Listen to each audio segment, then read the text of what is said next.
Saudara, PD Perjuangan akan menggelar Kongres ke-6 di Nusa Dua Convention Center Bali hari ini. Lewat Kongres, PD Perjuangan akan mengukuhkan ketua umum yang baru. Sejumlah kader PD Perjuangan di tingkat DPD dan DPC mulai meninggalkan hotel di kawasan Nusa Dua Bali. Mereka menuju lokasi Kongres, yakni Nusa Dua Convention Center Bali menggunakan bus. Peserta juga menggunakan kartu identitas yang bertuliskan Kongres 6 PDI Perjuangan.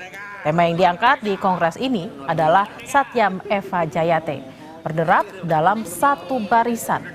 Peserta diminta tak membawa alat komunikasi atau ponsel ke lokasi Kongres.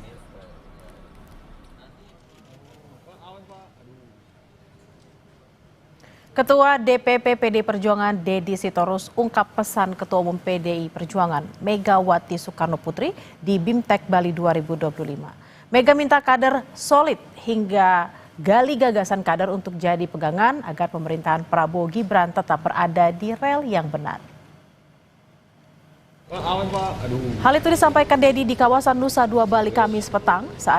Kata Deddy, saat BIMTEK, Mega memberikan arahan terkait sejumlah isu terkini, mulai dari putusan MK terkait sistem pemilu, kebijakan pemerintah hingga koperasi merah putih.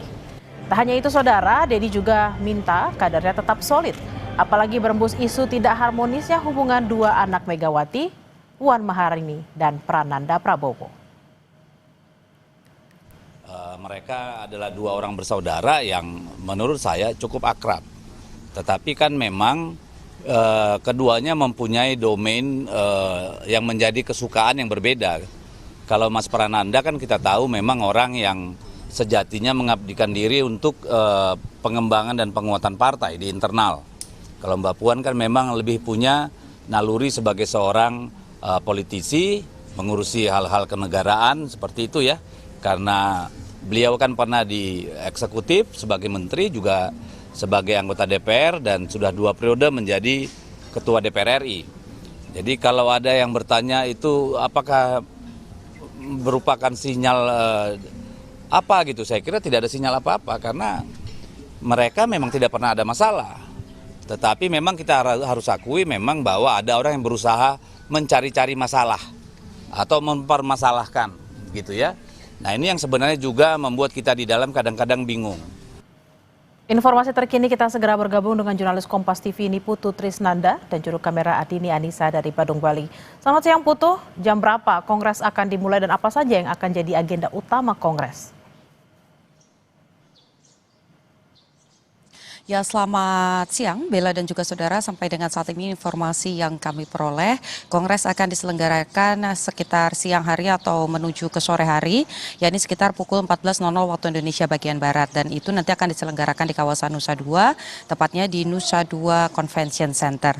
Kalau kita lihat memang dari beberapa informasi yang kami kumpulkan dari pagi hari tadi sampai dengan saat ini, sebetulnya kader-kader terutama ketua unsur KSB atau ketua sekretaris dan juga bendahara baik itu dari DPD dan juga DPC ini sudah meninggalkan lokasi penginapan sejak pukul 9 pagi tadi, di mana mereka-mereka yang nantinya akan mengikuti Kongres ke-6 ini sudah menggunakan pakaian khasnya yaitu kemeja merah begitu ya dengan lambang banteng bermocong putih, kemudian juga menggunakan kartu identitas. Kenapa kemudian kartu identitas ini menjadi penting?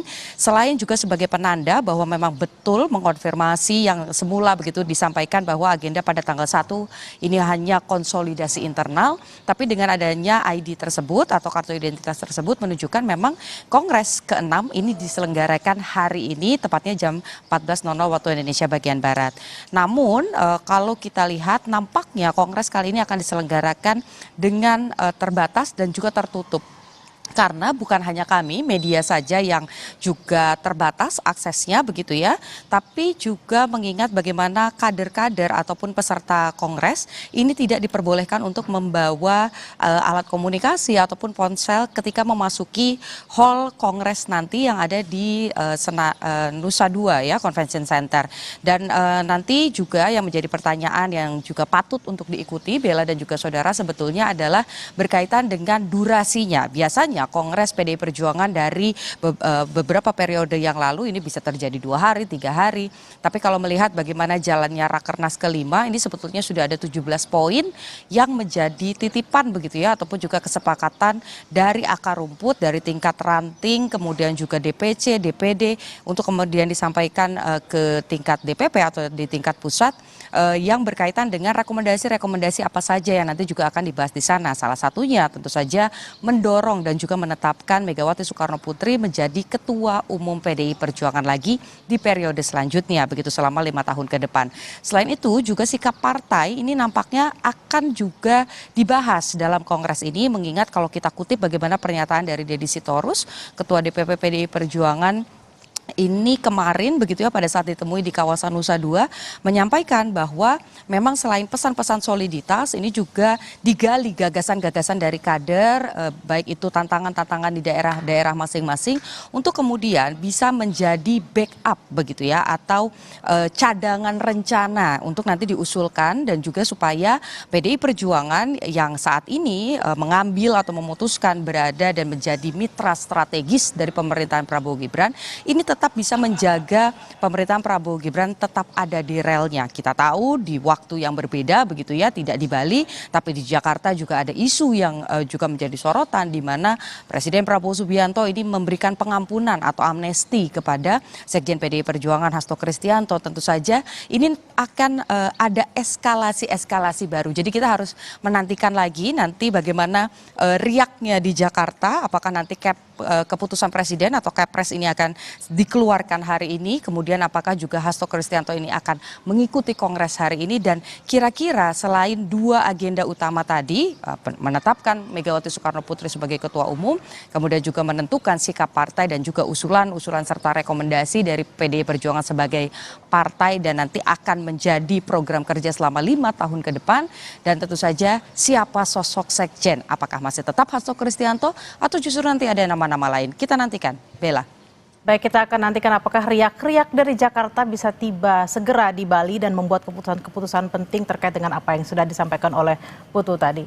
Terima kasih atas laporan Anda, jurnalis Kompas TV Niputu Trisnanda dan juga Adini Anissa langsung dari Bali. Selamat bertugas kembali.